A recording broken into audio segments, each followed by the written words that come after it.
If you're like me, you probably dismissed The 7 Habits of Highly Successful People as just a self-help book from the 80s. Well, guess what?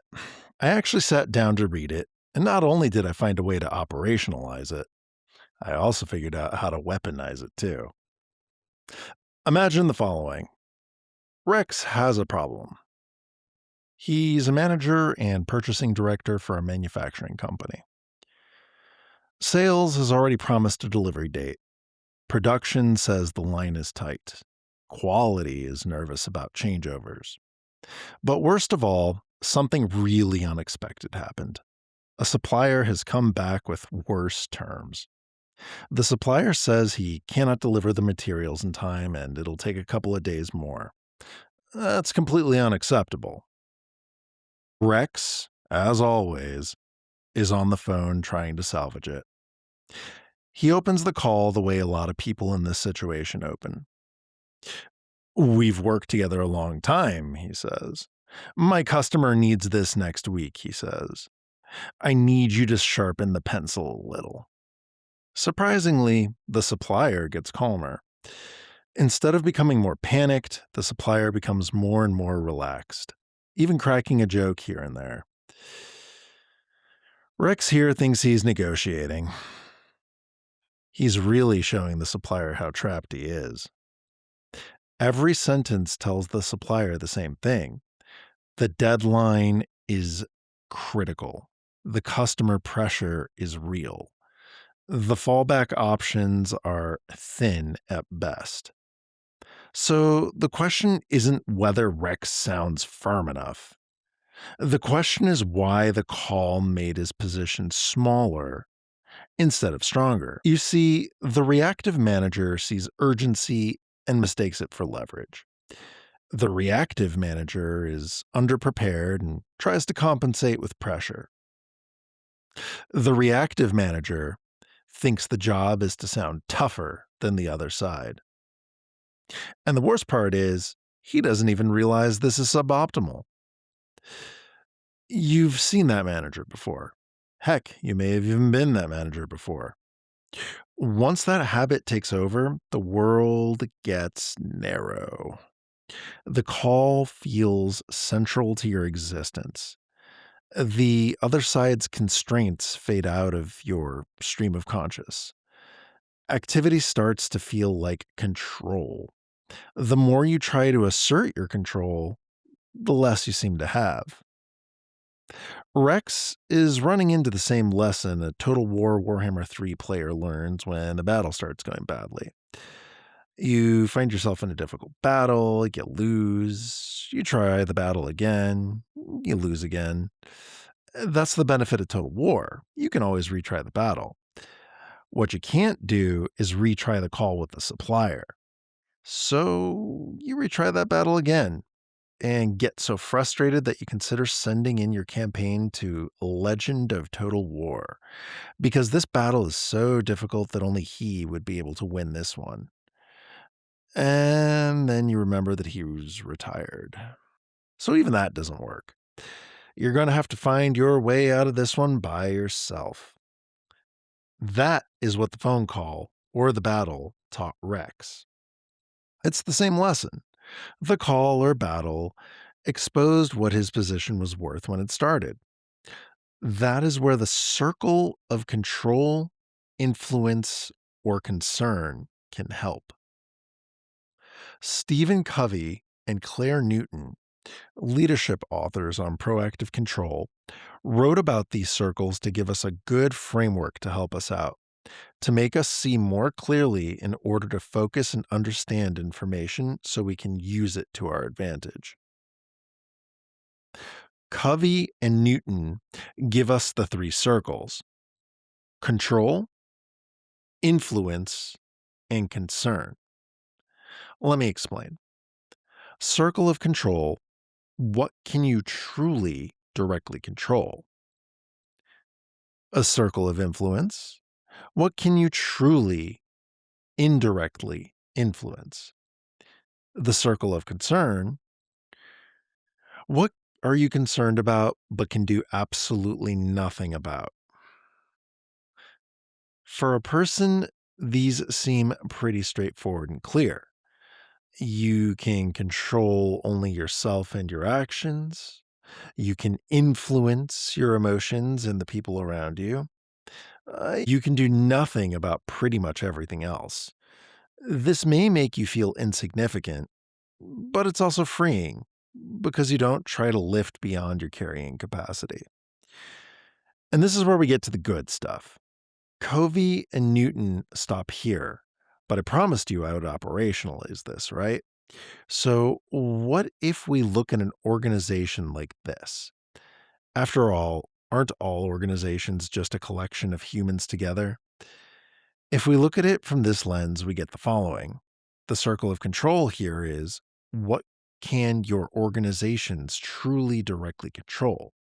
Circle of influence. What can your organizations truly indirectly influence? Circle of concern. What can your organization do absolutely nothing about? So let's give a little more context to each, shall we? An organization's circle of control is about making decisions and having built those systems ahead of time in which the decisions are executed. An organization's circle of influence is about deliberately shaping the conditions, relationships, and perceptions that increase the likelihood of those outcomes, not necessarily just controlling them. An organization's circle of concern is about the external factors it must stay aware of and what they choose not to be aware of. Now, that last one might need some extra context. You see, as a leader of an organization, you can overfocus on all of your competitors, each price increase of the materials you use, or what the government is doing. All those things can be important, but make sure you don't overfocus on them. So let's take Rex's organization as an example. Rex's circle of concern is huge. He can't do anything about markets, timing, customer pressure, supplier behavior, or even internal bottlenecks. Now, his circle of influence is smaller. He can influence preparation, sequencing, the information he collected before that call, the alternatives he built before he needed them, and how well he understands the other side of the table, the people he leads, if he wants them to do something they wouldn't normally do. His circle of control is again smaller. He controls the process and workflows, who to do business with, both from a supplier side as well as a client side, where to spend money on internal priorities, quality standards, or even decision making structures and hierarchy. So let's get back to our example. We now know that right now the supplier falls into a circle of concern. There's nothing he can do to influence him in the position the supplier currently takes. He is solidly in the circle of concern for Rex. In the circle of concern, leverage rules all. Richard Emerson, sociologist of power and dependence, can give us some insight into what's happening here. You see, leverage doesn't live inside a person like a personal trait. It sort of lives more like a relationship. Dependence rises when you care a lot about goals that run through the other side and don't have many acceptable alternatives outside the relationship you're working in. That's the cold way to read Rex's call. Rex, as he often does, has no leverage. The more he emphasized the deadline, the customer pressure, and how little room he had, the more he described his own dependence. Leverage comes from relative dependence. Optionality is just the number of realistic paths still open to you. More optionality usually means less dependence. So if Rex needs one supplier on one timeline with no substitute and no room to move, he is not walking into a speech problem. He's walking into a dependency problem. Warhammer teaches the same lesson in map terms. You can get away with having a minor faction on your border because they'd be a fool to attack you. You have leverage. You want to get a quick peace with a faction that attacked you that you don't really want war with right now? Just capture a city quick and trade it back to them for peace. Or if you have enough money, even that can be leverage. But if you don't have allies, you better have leverage. So, what should Rex have been doing before the call? He should have been reducing dependence. Maybe not use that material that only this supplier can provide. Improving his alternatives. If he had another supplier, he would open up the possibility of going to them. Figuring out what the supplier actually values. Does he value consistent sales over one-time sales? Does he have other products that you might offer buying if you give him priority for this? The list goes on, but you get the gist. In short, keep himself out of the worst negotiating position, which is urgency with no leverage behind it. And this is where most people stop. What needs to be done is to take a look at the situation through the lens of the circles to truly understand the situation and how everyone views it. Rex hangs up and goes to his people. He finds sales first. Why did they get a date before we had material locked? Sales says the customer was threatening to walk. They can't know it for sure, so this is a circle of concern. Sales says they needed a fast answer. They want to bring the situation from the circle of concern to the circle of control. This goal's not necessarily bad. If we can bring things from our circle of concern into our circle of control, that is usually a good thing. This move just creates the illusion of control and needs to be considered carefully. Sales also says the client needed it by the end of the week. Rex immediately spots that here lies a real opportunity. This is a sphere of influence. Have they asked why the client needed it by the end of the week? And how much of the product they needed for the end of the week? Sales agrees to go check with the client. By bringing sales options they can control, namely talk to the customer, Rex has given sales exactly what they want: action within the circle of control. As you'll realize, people love control. So satisfied, Rex moves on. Rex goes to production. Production says the line is already packed. Rex knows that this is circle of control. The priorities could be shifted. There is no slack for a miss. This is a circle of concern. Nothing to be done about that now. Rex makes a mental note. Bring this into the circle of control. Make sure there are safety nets in the future. If the material slips and doesn't show up, the week starts to collapse. Rex is starting to get it now. This is circle of influence, but it sounds like circle of concern. Production wants to throw their hands up and blame supply issues and absolve themselves of blame. Who wouldn't? He immediately states that in order to prepare for a material slip, to inventory which other clients use these materials to see if sales can get other clients to postpone their orders. This way, the materials needed will be taken care of through a reduction of demand. Of course, production grumbles, but understands why that is necessary and start to act. Satisfied, Rex moves on again. No one was lying, no one sounded crazy, but together they've built a situation that makes Rex's position weak before the supplier has to do anything at all. And by the time Rex calls the supplier, a part of the negotiation is already over. External weakness is often manufactured internally. Don't be fooled that this is rare. This happens inside organizations all the time. If sales keeps promising impossible dates, procurement becomes more dependent. Production never hides the real capacity picture, but they rarely communicate it. Or more common still, they aren't even interested to find out when others need to know this information. Consequence is that procurement becomes more dependent. If quality enters late and changes the requirement at the last minute, procurement becomes more dependent.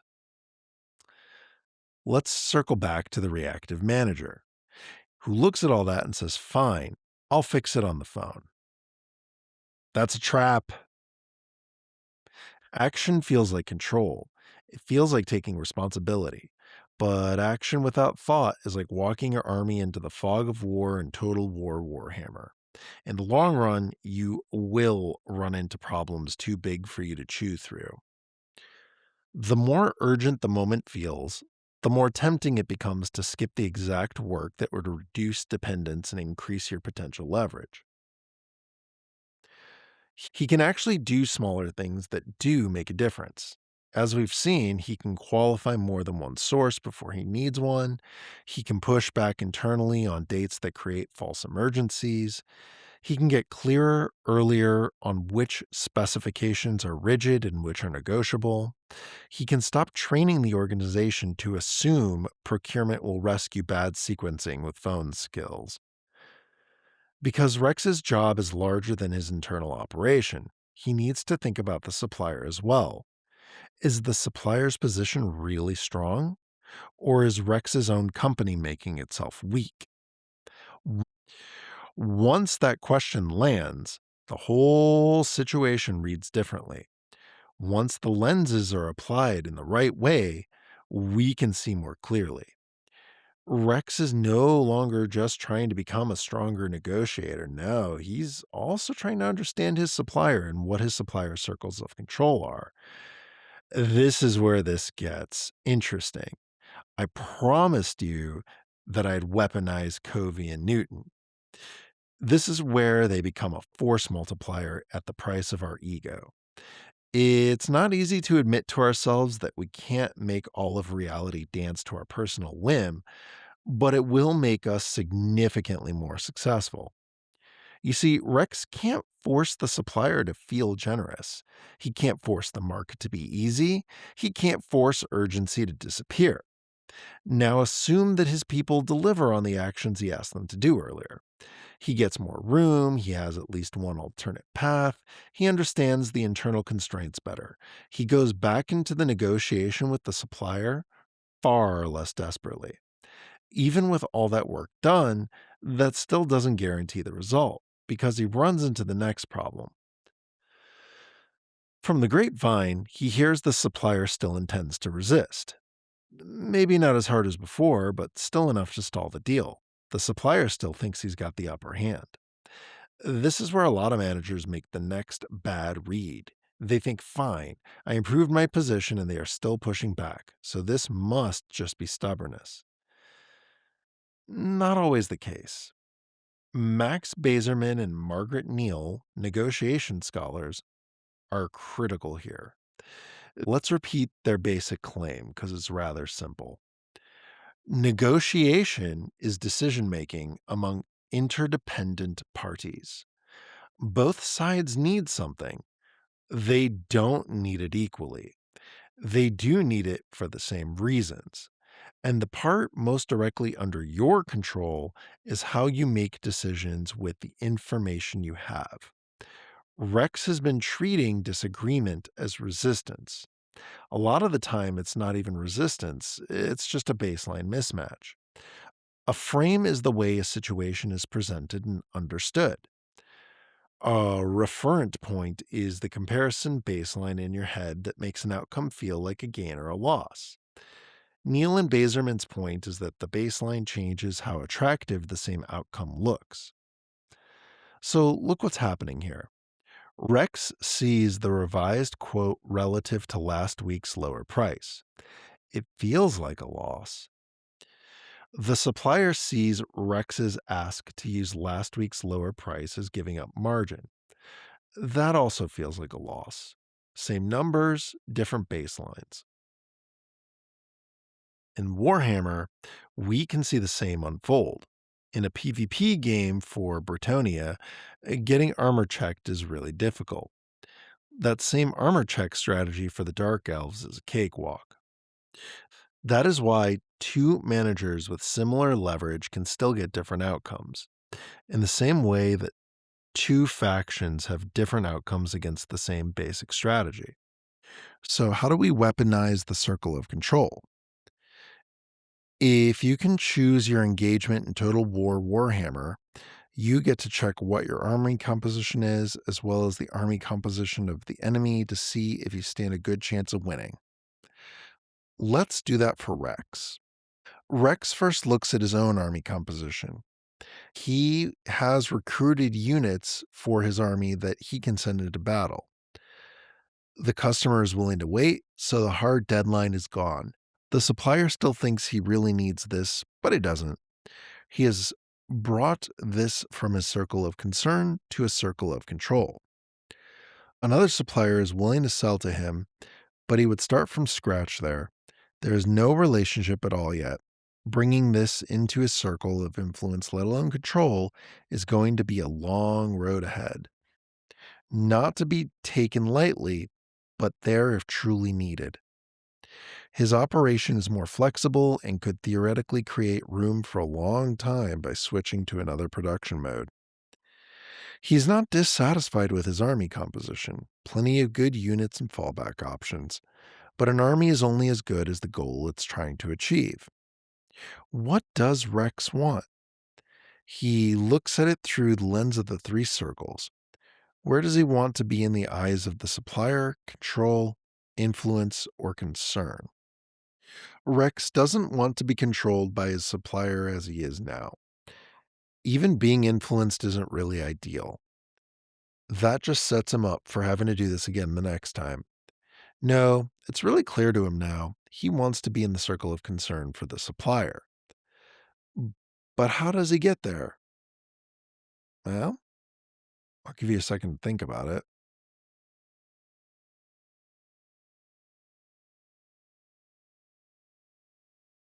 Formal contracts. If he creates formal contracts of delivery that include fines if they're not met, Rex is no longer being controlled by the supplier. He becomes a concern for the supplier. If the supplier doesn't deliver, the supplier gets fined. And no one likes to get fined. But how does Rex get there? He ponders on the previous call, and as he thinks about it, he realizes his mistake. He kept asking, is my offer reasonable? The better question is, reasonable compared to what baseline? So the second call will indeed need to be different. The first time, Rex led with his own urgency. This time, he starts getting inside the supplier's baseline to eventually get to the point of being able to get the contract with fines. First, overlap our circles of control and then push him out of his circle of control. The plan is ready. He calls the supplier. Let me start with your side, Rex says. This order compresses lead time. It probably lands in a bad changeover window, and I'm assuming the thing you're protecting is not just the price, it's a disruption. And the supplier pauses here. The pause is important here because Rex is no longer arguing only from his own business baseline. He is naming the problem the other side is already living inside of. The supplier says, yes, disruption is the real issue. The line is full. A rush order is expensive, but not for the reason Rex had been arguing about. Now, Rex has something better than leverage. He has information, so he keeps going. If disruption is the real issue, then maybe we stop pretending this is one question, he says. What if we split the delivery? What if we simplify one spec on the first run? What if we trade some timing on payment or forecast visibility for more scheduling certainty on your side? Now, the deal is being worked from their constraints instead of only from his urgency. Rex is arguing from their shared baseline now. He's trying to enter the other side's decision frame and stating clearly he does not want to get in the way of their circle of control, but wants to join both circles of control together. Neil and Bazerman make a small appearance here. They argue that if you want to move another person, you should understand the alternative they favor well enough to describe it better than they can. Then represent your own case inside that understanding. Rex shouldn't seek understanding because it sounds noble. He should seek understanding because misreading the other side's frame leads to worse decisions. Can he explain the supplier's operational plan better than the supplier's rep can? Can he name the costs they are predicting before they name them? Can he show that he understands why a rush request is expensive on the other side? Once he can do that, the conversation starts behaving differently. He gets better information, he becomes more credible, he can finally speak in the supplier's language instead of only in his own urgency. Neal and Bazerman give one more useful term here: no deal. He treats it as a legitimate option when no sound agreement exists.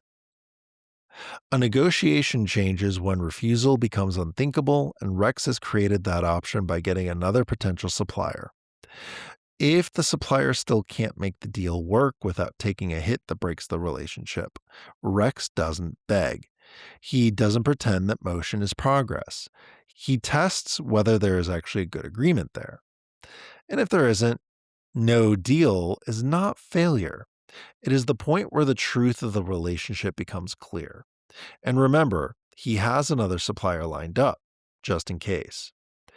Once no deal seems likely, Rex stops pleading.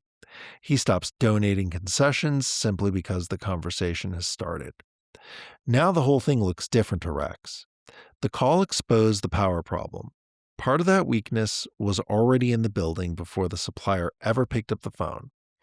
And even after fixing leverage, he could still wreck the deal by speaking from the wrong baseline. But the supplier eventually agrees to the lower terms, and that's when Rex strikes. He says to the supplier, "How about this time we still use the higher markup? But I do want to make sure that this never happens again. I want to create a contract that ensures that this doesn't happen again for either of us. That way we can avoid all this messiness in the future." How does that sound to you? Now Rex has gotten what he needs in the short run, and he's laid down the foundation to get out from under the thumb of the supplier. That contract that will push Rex from the supplier's circle of control into the supplier's circle of concern. Exactly where Rex wants to be. And the supplier doesn't even see it coming. I'd like to take the time to thank the Discord and our community where we discuss these topics before they go live. Please like, share, and subscribe if you found any value in this video. And we'll see you next week with new insights and games here on Tactical Mindscapes. Thanks for watching.